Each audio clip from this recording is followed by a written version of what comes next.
All right, good afternoon, everyone. Welcome to today's installment of Regional Report, a GPEC virtual series. This webcast will be our economic snapshot for 2023. Our panel of experts will be discussing their insights into the current regional and national economy, as well as the state of the local housing market. Thank you for taking the time to join us today. I'm Eric Sperling, coming to you from the STN studios in downtown Phoenix. If you're not familiar with STN, there's a look. We are a local media company, best known for our streaming network. All of our shows and segments are dedicated to community growth, local leadership, and actionable solutions. So please head to our website, stntv.com, to learn more. We've done many segments with GPEC and their CEO, Chris Camacho, so please check it out. All right, some housekeeping items. Today's webinar will run for approximately 1 hour. Audience members are muted and without video. Now, this webinar is being recorded. It will be shared on the GPEC website and social media. You may submit questions using the Q&A feature at the bottom of your screen there, but due to time constraints, we may not be able to get to all those questions. Should you experience any technical difficulties, try logging out and logging back on. That tends to fix it.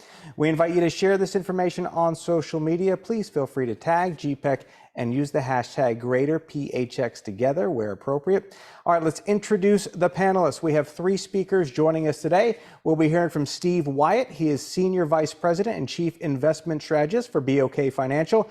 Tina Tamboer, Senior Housing Analyst for the Cromford Report. And Kristen Stephenson, Senior Vice President of Research and Analytics for GPEC. So first, let's introduce Steve. Steve first joined Bank of Oklahoma in 2005 as a portfolio management executive and is now the Chief Investment Strategist for BOK Financial. He also serves on their Wealth Asset Allocation Committee, where BOK sets the basis of their investment views. And today, Steve will share his expert view on the national economy and market outlook. So with that introduction, Steve, take it away. Thank you, Eric. Good afternoon, everybody. Thank you for taking the time to join us. Man, there's a whole lot going on. So I know I'm going to have to move pretty quickly as we move through what's happening with 2022. Let's just put that in the rearview mirror and try to look forward to 2023. Just some key points, if I'm just going to dive right in. The big story for the markets and how the economy is going to unfold from here is inflation. Wages remain a significant driver. We're seeing some improvements in inflation. I'll show a chart on that, but the Fed is really focused on the labor market. That's where they think both that the labor market remains very tight. Those of you that run companies or hiring managers, I'm sure that's not something you're unaware of. And that's where the Fed is really focused on trying to take steps to drive inflation lower. The Fed is getting closer to being able to pause on their interest rate increases. They have their next meeting next week. The debate now is whether they're going to slow to a 25 basis point increase. Remember, they did 4 meetings in a row at 75 basis points each through the middle of last year, slowed to 50 in December. Now the question is, can they go to 25 in the February and March meetings, getting Fed funds to about 5%? We think that's where they are able to pause. There's a lot going on globally as well. The war in Ukraine, what's happening in China, COVID-19 is still out there. That's causing some shifts in the domestic economy that we think could be really additive to growth on a go-forward basis.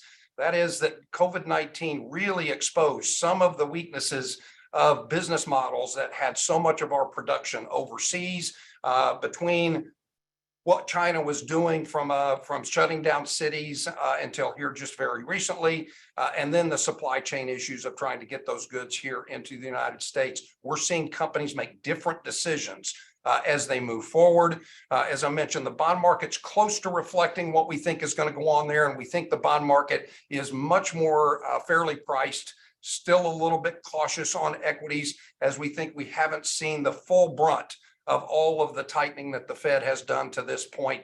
And earnings are still going to be our question mark as we move through 2023. So let's move forward if we can, Lindsay. Slide 5. Look at the start of it. It's just slow the economy. Here's what's kind of interesting about this. This chart goes back to 2017. You can see the impact of the pandemic and then the quick bounce back as the Fed and Congress reacted very quickly with significant stimulus. That's what we're trying to unwind at the present time. But the first 2 quarters of this year, we actually saw negative GDP growth. There was a fair amount of debate as to whether or not we were already in a recession in the first half of this year. We pushed back on that for a number of reasons. primarily that the definition of a recession is broader than just 2 negative quarters of GDP growth. And as we got to the third quarter, we got positive GDP. We're going to get our first look at fourth quarter GDP this week. Consensus is around 2.7%. Almost surprisingly, the Fed tightened all year, raised interest rates. The economy seems to be accelerating as we exit 2022 and get into 2023. We do expect growth to slow as we move through 2023. Recession or not, it's a coin flip, plus or minus 1% on GDP growth as we move through 2023. Let's go to slide 7 then. Yes, thank you. One area where we've certainly seen, I won't spend a lot of time on this. I'm really anxious to hear the commentary on housing. We know that's a regional issue, but housing is one of the more interest rate sensitive areas of the economy. It's clearly changed in its outlook over the past 4 or 5 months. And at this point in time, with the increase in interest rates, some softening of housing prices. That's our view nationally. Housing is not the biggest part of our economy, but it's a pretty important leading indicator for us as we think about the overall economy going forward. So moving on to slide 9, CPI inflation. It still remains elevated despite everything the Fed has done. Now, here's the good news as you look at the chart towards the right-hand side. That's the more recent numbers. We're seeing inflation go the right direction. Headline inflation is declining. And in fact, this last month, headline CPI, Consumer Price Index, and PPI, the Producer Price Index, both of those headline numbers were negative. Minus 0.1 on CPI, minus 0.3 on PPI. The core numbers, which are more important for the Fed, were still up 0.3 in both of those measures. But the good news is that the worst of the inflation bubble that we had coming out of the pandemic does appear to be behind us. Question is, how's the Fed going to handle this on a go-forward basis? Let's go on to slide 13 if we can, Lindsay. And so let's just look at what's, where the Fed is and what they've done. Now, I'm going to tell you, a year ago at this time, if we would have been doing this call a year ago, the forecast for Fed funds in January of 2023, as we said here today, was for Fed funds to be at 0.75%. In the words of Bob Uecker, we missed that forecast just a bit outside. Of course, the Fed had to get much more aggressive on Fed monetary policy. They raised 25 in March. They did 50 in May. And then here's the 75, 4 meetings in a row. They really got aggressive. Slowed to 50 in December. Now we're looking at February 25 or 50, another 25 in March. In addition to that, they're also pursuing quantitative tightening, the removal of accommodation from their balance sheet. So let's go ahead and move forward to slide 14. This is what's really important. If you're the Federal Reserve, you're thinking about longer term inflation expectations. That's what the Fed is most focused on. This is what drives. Wages drive longer term inflation forecasts.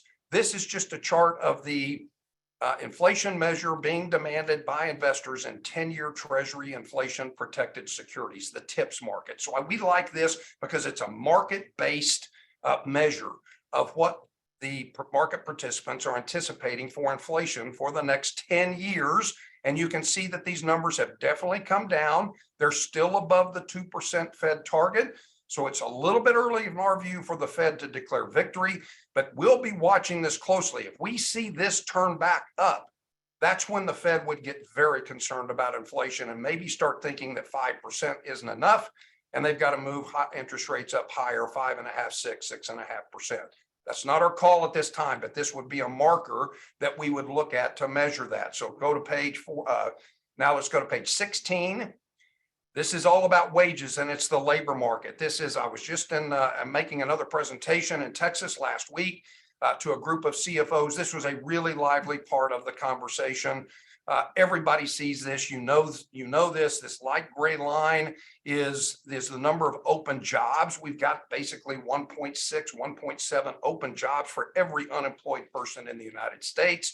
The two lines, the blue and the darker line, are wage inflation for those that stay at their jobs and those that move. You can see that wage inflation for people that moved their jobs was much higher than for those that stayed. That may explain why so many people were changing jobs over the last 12 months. but this is what the Fed's going to focus on. They want the job market to ease up. And frankly, this is where it gets a little uncomfortable, because when you get right down to it, what the Fed is saying is they want to see unemployment go up some. We've got a job market, a job pool of about 164 million workers in the United States. So if the Fed's forecast is for unemployment to go from 3.5 to 4.4, that is roughly 1.5 million people losing their jobs over the next 12 months. That's a pretty uncomfortable position to be in from a monetary policy standpoint. Let's go to page 17 now. Here's the wild card really for us. This is the Fed's balance sheet. You can see this goes back to 2000. It was really not, the Fed didn't use their balance sheet prior to the financial crisis. This is when they started instituting quantitative easing. You can see that they did that over the course of time, actually started trying to shrink the balance sheet in 2018. That was not going particularly well, but man, then the pandemic hit, and all of a sudden, man, they just put it on steroids. The balance sheet peaked out a little over $9 trillion. Here's the hard part. We're still trying to quantify just how additive this process was of adding to the balance sheet, which means that we're going to have to try and quantify what it's going to mean when the Fed reduces that balance sheet as well. So this, if it was an experiment to do quantitative easing, it's a bit of an experiment to do quantitative tightening. Let's go to page 18 then. Here's a real thing for us. Most of you probably know, you heard last Thursday, Treasury Secretary Janet Yellen announcing that we'd hit our debt ceiling, $31.4 trillion. That's a humongous number, but we've hit that debt ceiling. There are some things the Treasury can do to kind of push that forward, so this really doesn't become an issue until June or July of this year. But here's the harder part. This is why we think deficit politics are going to be a little bit more lively this year than maybe they have been for the past few years. This is a chart on debt service as a percent of tax revenues. This goes back to 1953. Those of you on the call that were around in the early 80s, late 70s, you remember when interest rates were very high. Our debt service was a big part, peaked out at around 18% of tax revenues. The 10-year note peaked at about 14%. Then we saw rates fall. Debt service fell, not because the amount of debt outstanding was going down. It was because interest rates fell. In fact, in 1982, outstanding total debt was about $1 trillion. Now we're at 31.4. Interest rates have moved up. This blue line is moving up very quickly. There's about 50% of our outstanding debt that's going to reprice in the next 3 years. This is going to be a very big deal from a budgetary standpoint. 65% of the budget is mandatory spending. Only 35% is discretionary. It's going to make for some lively discussions as we move forward. Let's move on to page 24 then. Just looking at earnings as we think about what's happening this year in the stock market. S&P was down about 18.5% last year. The consensus is still for earnings to be up in 2023 versus 2022, which is this blue line. We think earnings come back at best. They're flat for this year. What does that mean going forward to page 26? Just doing a quick kind of a scenario analysis. And by the way, the S&P today is a little over 4,000. So that lines up in here. And all we're trying to show here is that, look, if you have any sense that earnings are going to decline, that in most cases, this market is at best fairly valued. It appears to be a little bit more likely that the S&P 500 is a little bit overvalued. So we're cautious, at least as we enter 2023, we're cautious on the equity markets. Last thing I want to go, last slide. Thank you, on page 27.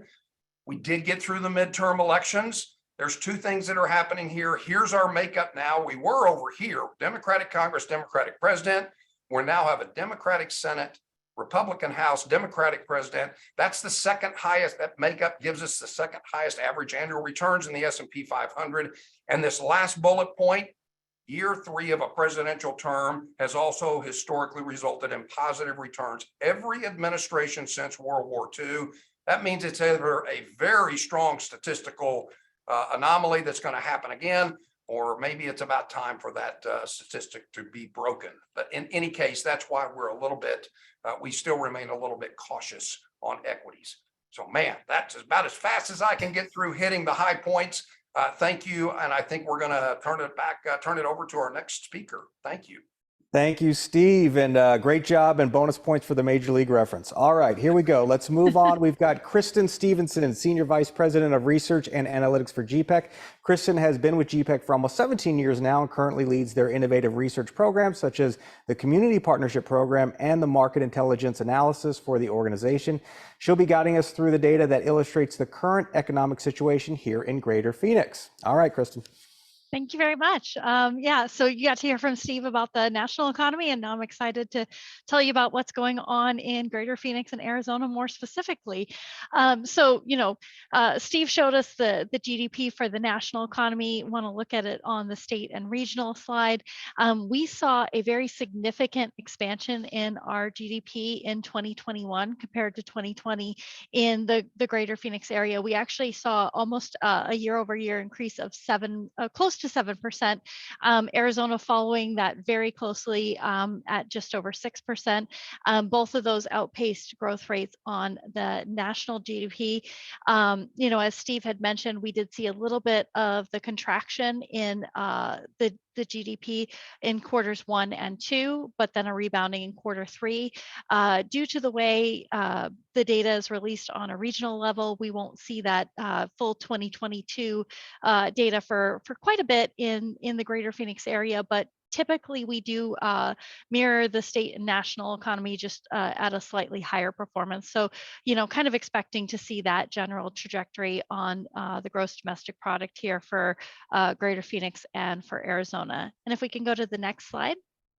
So interesting things that have happened to the wage growth in Greater Phoenix over the last couple of years is we have seen very substantial growth in our real personal income. And you'll see where it says indexed to 2012 dollars. That basically means this is factoring in real dollars, not accounting for inflation. This would be kind of how your money is valued the same in constant dollars. So the Greater Phoenix area saw our real personal income increase by 7.5% over the last year, which is very, very significant. About double what happened in the United States. Part of that is, as we continue to have more people moving here, that's increasing the overall pool of real personal income in our region. And then the other thing that we like to look at too, to kind of account for that, is the per capita personal income. So that's basically taking the overall pool of real personal income, dividing it by the number of people that live here to get that per capita amount. Again, we saw very significant growth that outpaced the national average.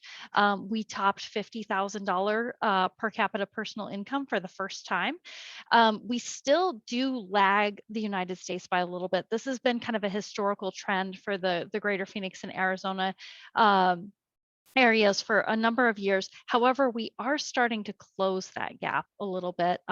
If you look at last year's, it was about 5,500 difference between Greater Phoenix and the United States, and now we've closed that gap to just over 4,000. So at the current rate we're going, we're starting to shrink that gap between the Greater Phoenix area and the national economy overall, which is very beneficial and shows, as I'll get into in some of these next slides, how we've transitioned our economy over time. So with that, here's what's happening in the Greater Phoenix employment situation. We are currently at 2.3, almost 2.4 million jobs in the Greater Phoenix area. Our unemployment rate has been hovering between 2.5% and 3% for a number of months. That means that our economy is just about close to full employment. You don't really see unemployment rates get below that just due to churn in the economy. These are rates that we haven't seen since the late 90s. We have also recovered our pre-COVID job peak. We were at about 2.25 million people in our labor force at that time. So not only have we recovered the entire dip that we saw, we've added another 100,000, over 100,000 jobs on top of that. So Greater Phoenix has definitely been humming along for the last year and a half, even almost another 75,000 jobs just year over year from December to December. We did see a slight decrease in our employment from November to December of about 4,000 jobs. So it's something that we're keeping an eye on as we move into 2023. You know, as Steve was mentioning, some of the things that are happening on the national economy, we're keeping an eye on that to see what's happening here in the greater Phoenix economy. If we can go to the next slide. So what we see here is our current makeup of industry. One thing that I really want to emphasize is during the 2008 recession, the Great Recession, we saw a very significant decrease in not just the national economy, but Greater Phoenix was hit especially hard, one of the hardest hit regions in the entire country. We were very dependent on consumer services and things of that nature. The region and the leaders of the region have made a very concerted effort over the last 15 years to diversify our economy, which to put us in a more stable position going forward. And as you can see from the previous slide that I was showing you, that seems to have kind of come into effect with this last recession where, you know, everybody saw that giant dip during the COVID layoffs, but we rebounded faster than most. What that means in the way that our economy is currently made up right now is where we shifted some of these industries. So for example, the healthcare and social assistance industry now makes up 14% of our economy. If you'd looked at this 15 years ago, it was about 8% of our economy. Some of that is due to, as our population increases, obviously we have to have doctors, dentists, and things like that to support that. But then we've also had a lot of health tech growth outside of just what you would expect to be population driven. Same thing with financial services has been a very strong sector for us, especially over the last couple of years. One of the few sectors that didn't lose jobs in Greater Phoenix during that COVID drop off and then continued to add jobs on top of that. And then we've also bolstered our manufacturing economy. It's now about the same size as our construction sector here in Greater Phoenix, which I think to people who have been around for a while, that's kind of a surprising statistic to hear. And you know, the US as a whole has seen its manufacturing economy kind of dip off. We definitely experienced that when that happened, you know, within the last couple of decades, but we have been able to recover and grow that industry faster than the US. So kind of some of those shifts in our economy have put us in a more stable position going forward with how our economy looks compared to, you know, some of the previous iterations of our economy. Next slide. And then I think, so one of the things that we're looking at too is some of the drivers of growth. So, you know, we're looking at over the next couple of years, predictions are that our job growth rate is going to slow a little bit, but you know, for all the talk of a national recession, as of right now, Greater Phoenix and Arizona are forecasted to kind of float along the top of that, maybe seeing more of a slowdown than an actual deceleration in growth, mostly because of how we've positioned ourselves with some of these new sectors that we're attracting here and the supply chain that we'll see associated with that. One of the things that I really wanted to drive home here, no pun intended, is some of these drivers of growth that we'll see over the next few years. You can see from the jobs listed that we are expecting a lot of the ones that are supported by population growth to continue to grow here. You know, some of the home health aides or fast food workers, cooks, registered nurses, you can see those are all towards the top of fastest growing occupations because we are expecting to see our population continue to grow here. But again, speaking to that diversity of the economy, we're also seeing the other types of jobs grow here too. So you'll see within the top 10 software developers, we're expecting that industry to grow by 19% over the next 5 years, adding 5,000 people here, making it a very significant portion of our a significant driver of our economy. Things like accountants. So these jobs that are not dependent on population growth, that are really dependent on the fact that we are becoming an economic engine, are really what you're seeing, some of those expected to grow as well over the next, kind of looking at a 5-year forecast. Next slide. And then I did also want to talk about inflation. I know Steve hit on the national economy. Very interesting to talk about what happened to the greater Phoenix economy here with inflation. So we, over the last year, actually saw inflation much higher than the US average. And the US average was pretty significant. We actually peaked at a 13% year over year inflation in the greater Phoenix region. That has started to trail off a little bit towards the last couple months of the year. Now we're seeing rates still pretty significantly above normal, but starting to trend in the right direction. I know Tina will get into a lot of the housing market in the next presentation, but a lot of this was driven by the housing market. A good portion of what is measured in the consumer price index is housing costs. And here in Greater Phoenix, we saw our housing prices escalate pretty significantly, which had an impact on that inflation number. And, you know, as you can see from the slides here, from most of 2022, Greater Phoenix actually led the nation in inflation. With the most recent numbers that have come out, we have actually dropped a little bit in that. We're no longer leading the nation, but we are still in that kind of top 5 bracket. And so we're hoping that this continues to mirror the US economy. And, you know, I'm expecting that we'll see Greater Phoenix inflation come down kind of into the coming years, back more towards a normal trend. And then if we can go to the next slide, to wrap this up, kind of coupling along with the inflation, also talking about the cost of living in Greater Phoenix. So the chart that you're seeing here measures how Greater Phoenix's cost of living compares to other markets. We've got our peer competitor markets here on this slide for you to see. Previously, we used to be around 98, 99% of the US average.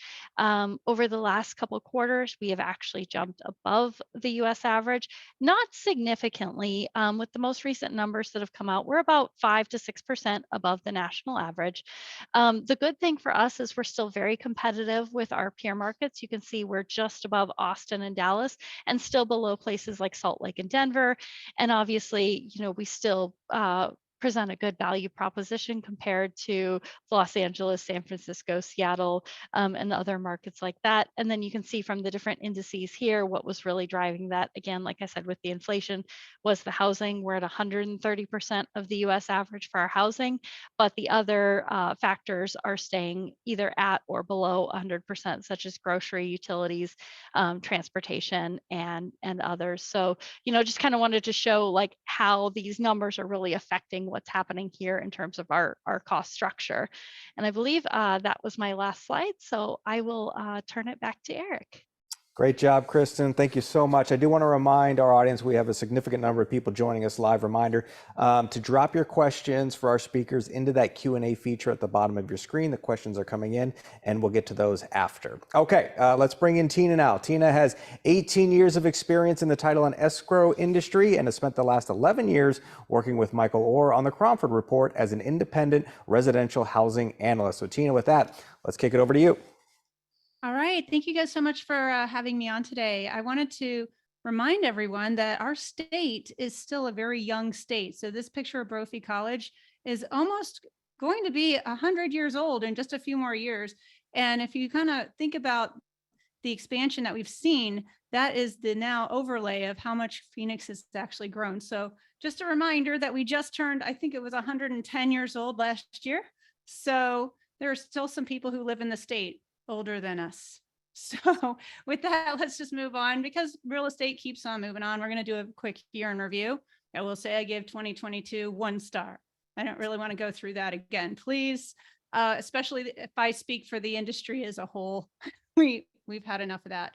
But when we talk about emotions, a lot of housing is run by emotions. It is a need, a human need.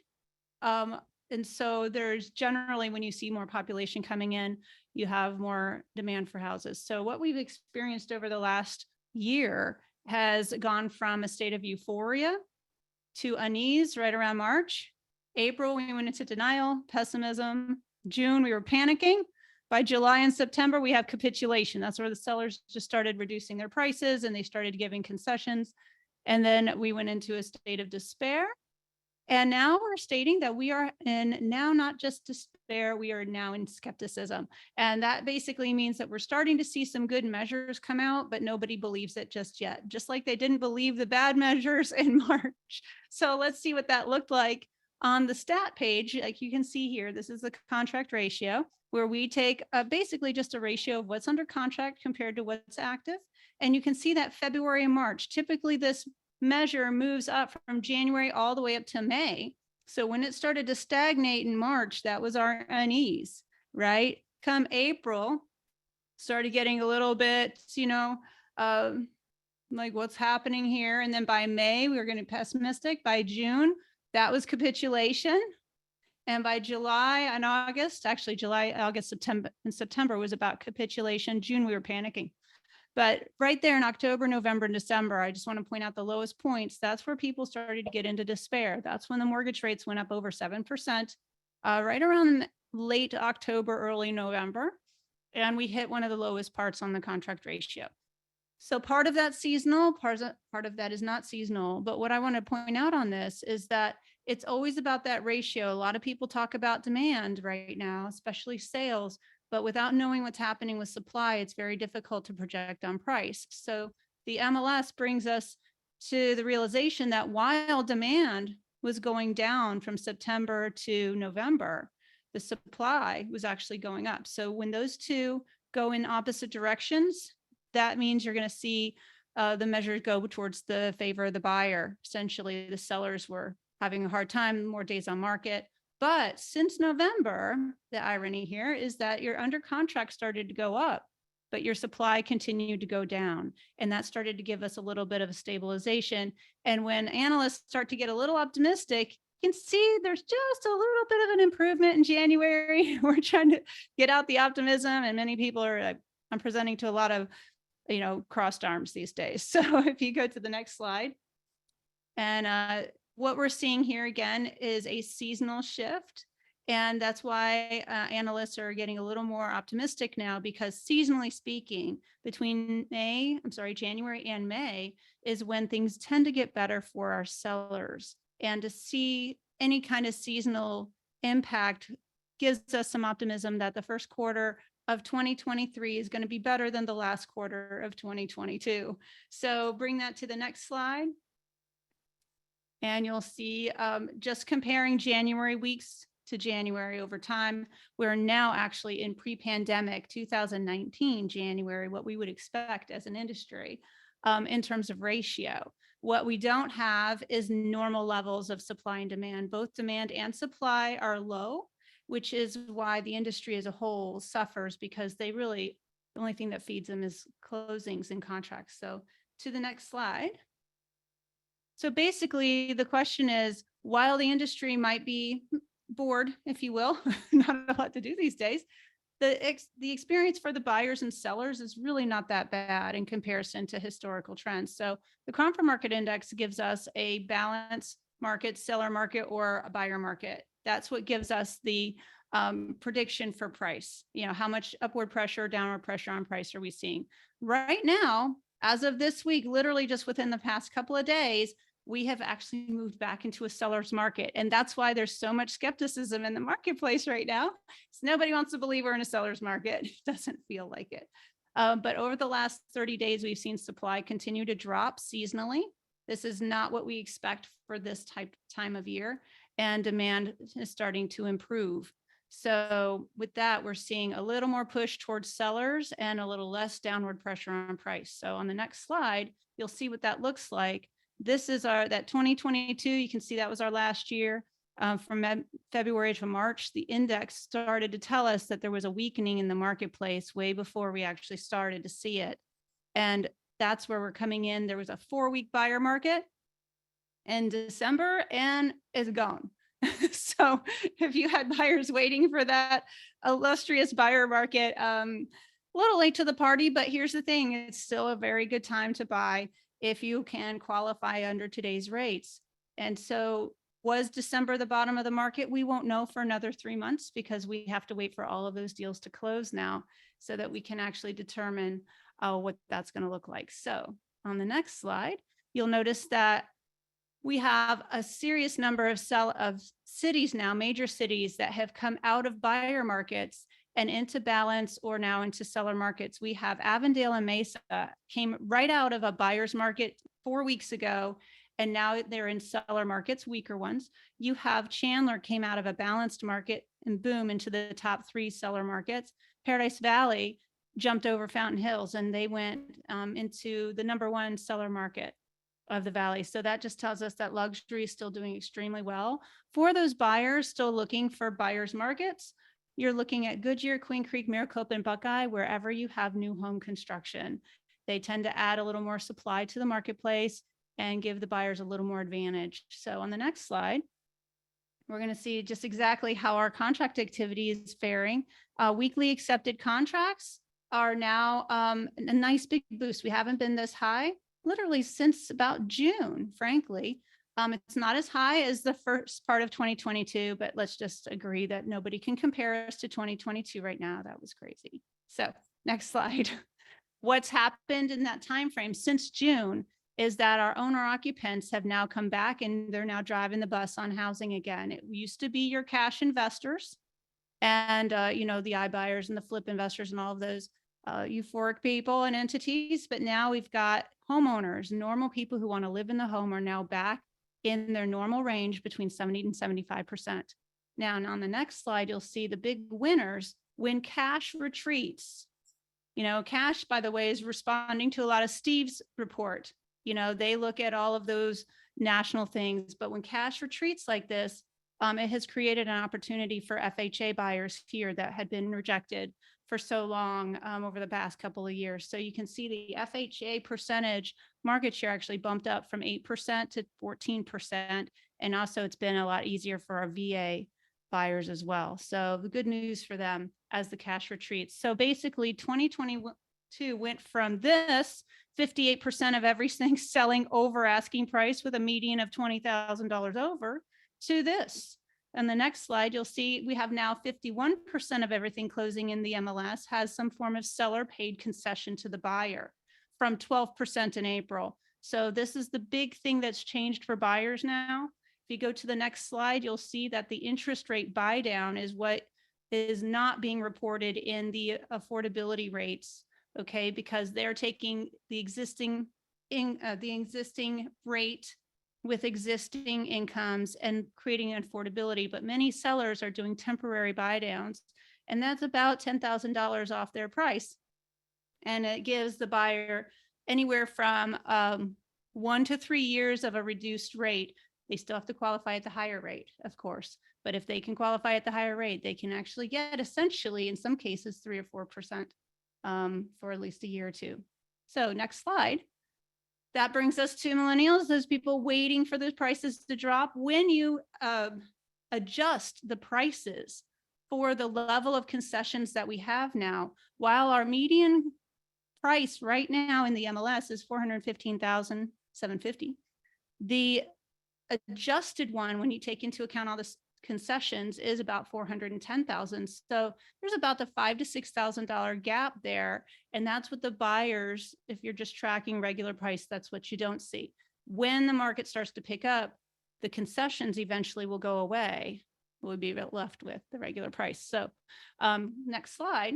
That brings us to what can you expect over the next, most likely anywhere from 5 to 8 months.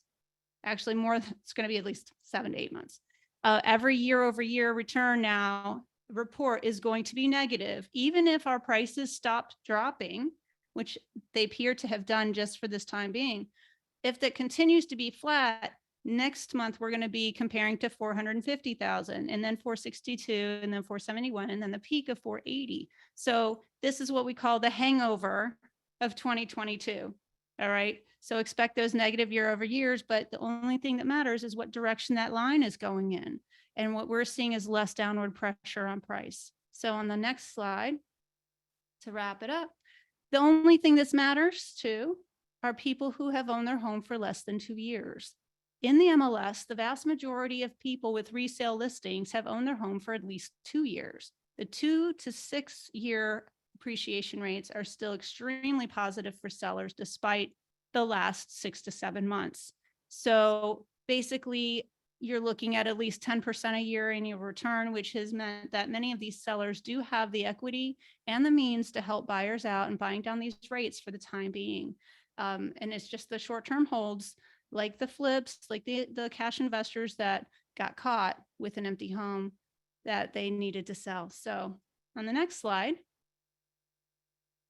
here's just your change, your 8-month changes from May, the peak of May to January. You'll notice that we've already dropped $64,000 from the median of May down to January. We're not seeing a whole lot of extra downward pressure just yet on the price. We've already dropped 43% in the sales over asking price. We've dropped increased 51% in seller concessions to the buyer. The dollar amount of concessions to the buyer has gone up over $6,000. And you are now seeing, instead of list price being the starting price where they go up from there, now we're seeing the negotiations coming in where they're ending at about 3.5% below the last list price. So days on market still high. We do expect that to come down seasonally like it usually does. So on the next slide, just to give you guys the summary, we are back in a seller's market, believe it or not, for all of our skeptics out there. Just barely, just a baby seller market right now. Nothing too exciting. However, it's just nice that we're not plummeting back into a buyer's market. Again, remember those FHA first-time home buyers are taking advantage of these buy downs that the sellers are lately more than happy to chip in for. And our owner occupants are back in the game. So that's nice to see the investors kind of pull out, licking their wounds out for the last 6 months. And we can all kind of get back to some form of normalcy. So again, just remember, we're going to see a lot of negative headlines year over year, but it does not mean that our actual prices are continuing to decline. Right now in January, we are seeing a little bit of stabilization. So that's good news for Phoenix.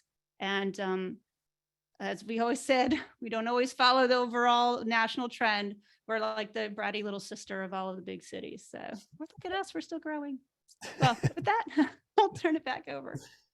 Well, thank you, Tina. Great presentations all around. We're going to move into some of the live questions that are coming in, so I will just begin reading them. Question coming in for Steve here. Steve, how do large company layoffs like Google or Amazon affect the labor market? Do these large layoffs help correct the market, in your opinion?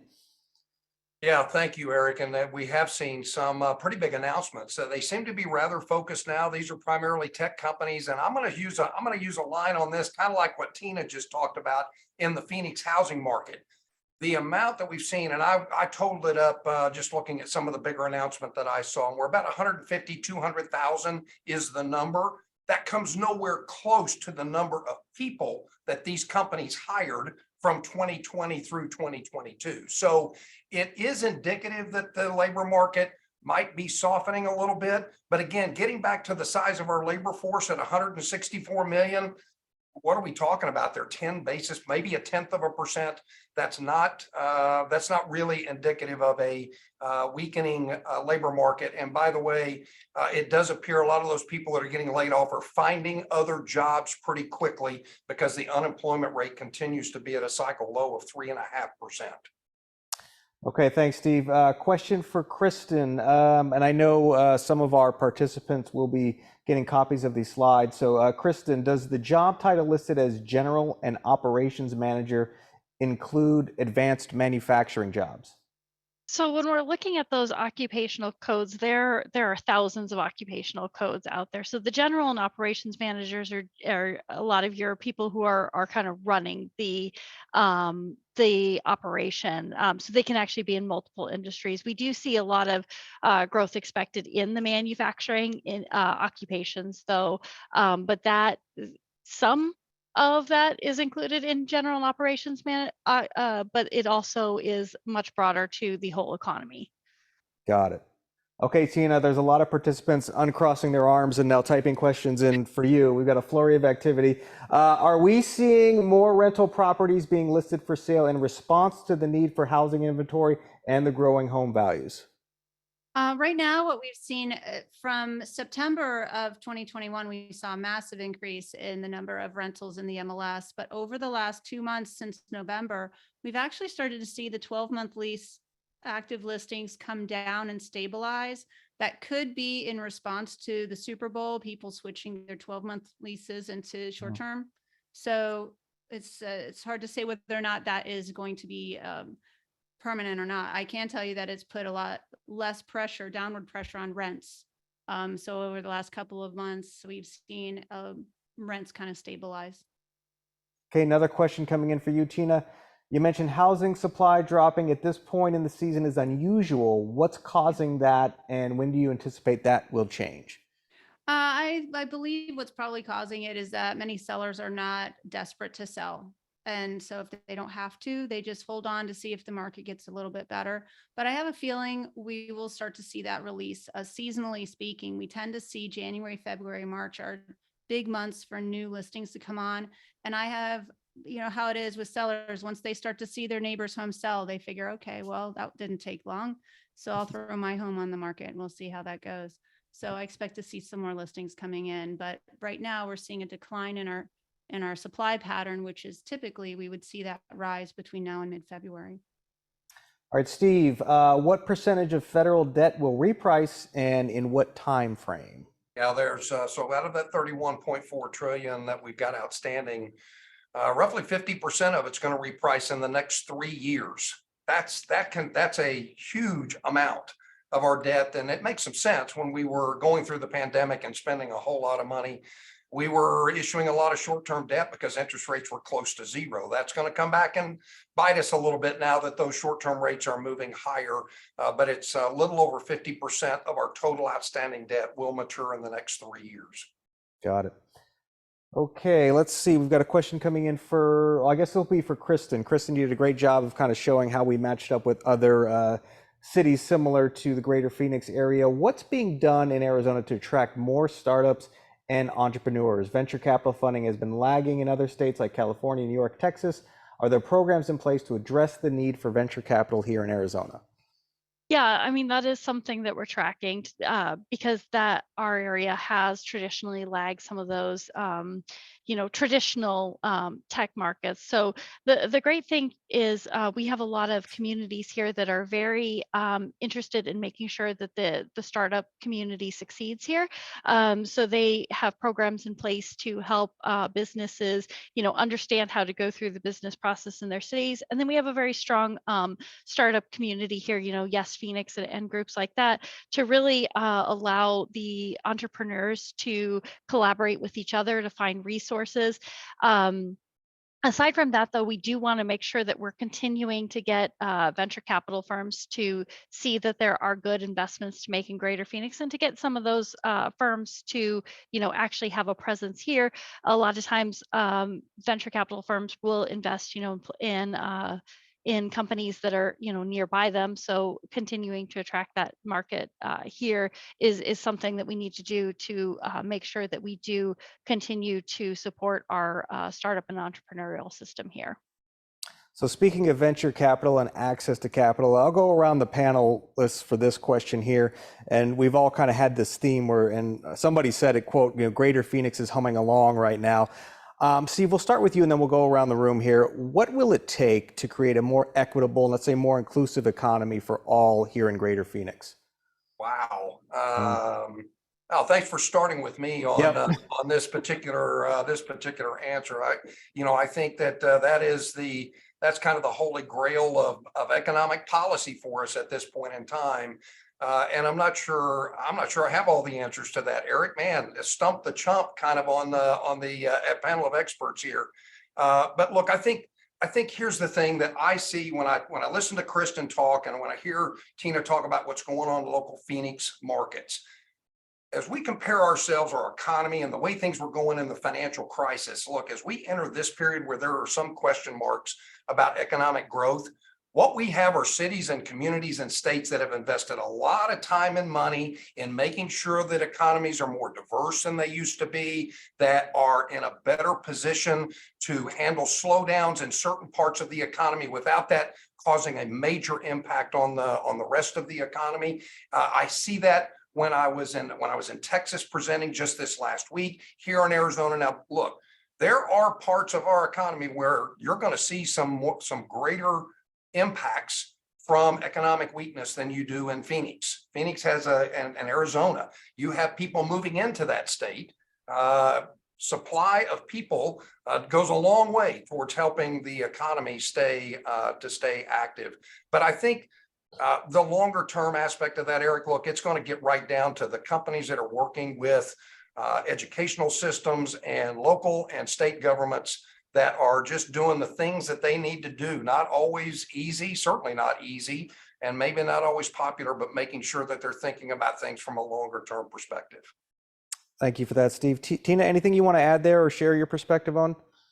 You know, I think there are quite a few people that are locked out of housing. One of the things that would be extremely helpful, not sure if it's possible, but it would be extremely helpful if we could get more condos to be FHA and VA approved, because oftentimes people have good opportunities to go into those condo complexes, but then they find out that the financing is not available to them. There's way too many investors that invested in those condos and townhomes. You also have quite a few condos and townhomes who have had to increase their monthly HOA fees in order to update their buildings and keep everything going. So I would say that probably a little bit of a loosening up on the condo guidelines would actually open up quite a bit for some of our first-time home buyers looking to get into homeownership.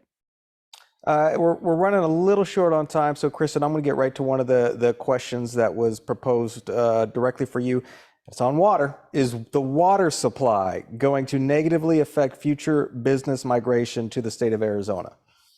I think we have an opportunity here with water supply. As a state, we have made big moves in water investment. You know, every 20 to 40 years, we make a very momentous shift. You look at, you know, the CAP canal being built in the 60s, the Groundwater Management Act of 1980 being passed, which, you know, governed the 100-year assured water supply.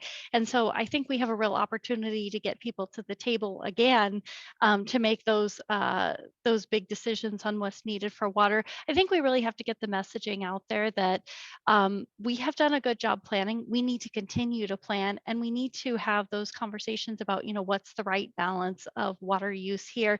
But that certainly doesn't mean that we can't attract that advanced manufacturing, advanced industry here. A lot of those industries are some of the most efficient and smart about water planning and water reuse. And so, you know, we kind of have to look at it from the big picture of what's the water use, what's the economic impact. And, you know, from there, we'll be able to continue to attract the companies that provide a great balance in our economy here. So follow up there, and I'll go around the room because this is a question for all the panelists. And it's similar here. How do you respond to people who see growth in Greater Phoenix and Arizona as a bad thing? I think we've always had that. I'm sure people who moved here in like 1890, the people that came in like 1900, it's like, why are they coming here? So, you know, over time, I think but people have continued to want to come here, and I think this is a great region. One of the great things about Greater Phoenix is because everybody comes from somewhere else, or the people that are here are so welcoming, is we are able to continue to attract people to come here and to want to be here, and then to be able to participate in our economy. You know, there's a low barrier to entry to, you know, becoming a part of Greater Phoenix. Tina, same question. I think it's a matter of perspective. You know, if you've lived here a very long time and you are enjoying the lack of traffic, then you're probably very upset about some of the people moving in, and you had to move your horses up north or somewhere else. And so I think it's a matter of perspective. If you're coming from anywhere, even Europe or New York, where people are densely packed in, this doesn't seem nearly as dense as many where people are coming from. So I think it's just some people are gonna be okay with it and other people aren't. I think most of it's going to be those people who get priced out of their housing. So if you're retired and you thought that housing was going to stay the same and you're going to be able to keep your same, you know, income, you might find some of them having to move to areas like Tucson, retirees that, are fixed income. So they might be moving a little more out into the less populated areas for cost of living. Steve, how about you when that question comes up, Yeah, maybe during a look, social setting? I think the only thing worse than living in a metro that's growing as fast as Phoenix is living in a metro that's shrinking. Look, it's really hard to look at things and say we're going to keep things exactly the same. But if we're trying to decide whether or not we want to be in an area that's growing versus an area that's shrinking, I think there are people in Detroit and some other metro areas that would probably say the problems of Phoenix are manageable compared to what we have here. All right, so as we close up here, I'm going to give everybody an opportunity to just share some final thoughts on some tremendous presentations. Steve, we'll start with you, and then we'll go around the room just as we wrap here today. Some final thoughts on today's discussion. Thank you. Thanks again for the opportunity. Look, I think that as we, with all of the talk out there about the potential issues that we may be dealing with, and look, there's a lot of headwinds that we have to worry about out there. This isn't end of the world stuff. We're going to continue to get through this. This is stuff that we've been through before. We still believe here, and as we think about moving forward at BOK Financial and our presence there in Phoenix, the best is yet to come. And so I still think that the future is bright on the direction that we're going. All right, Tina, some final thoughts to wrap us up? I say never underestimate the creativity of the real estate industry to get through times like this. And I really sometimes think people get surprised at how one change can shift the market quicker than you think. And one of those things right now is going to be mortgage rates. They haven't really been very predictable over the last year, but if we start to see them come down even just a little bit, we see a very sharp response in the demand every time that rate comes down, just even 0.1% or anything like that. So I would say mortgage rates are really the determining factor for how our quarter is going to go. All right, Kristen, what do you got? Yeah, I think first of all, I'm so glad that we had a chance to share this with you guys today. But I think, Greater Phoenix has put itself in a great position to weather headwinds. I think that maybe the next year or so will be a little bit less robust than the last few, but we have put ourselves in a great position to keep moving forward and be a bright spot in the nation's economy. All right, Kristen, Tina, Steve, thank you all so much. And we thank you for spending some time with us this afternoon and watching. That's going to do it for this edition of Regional Report. We'll see you next time.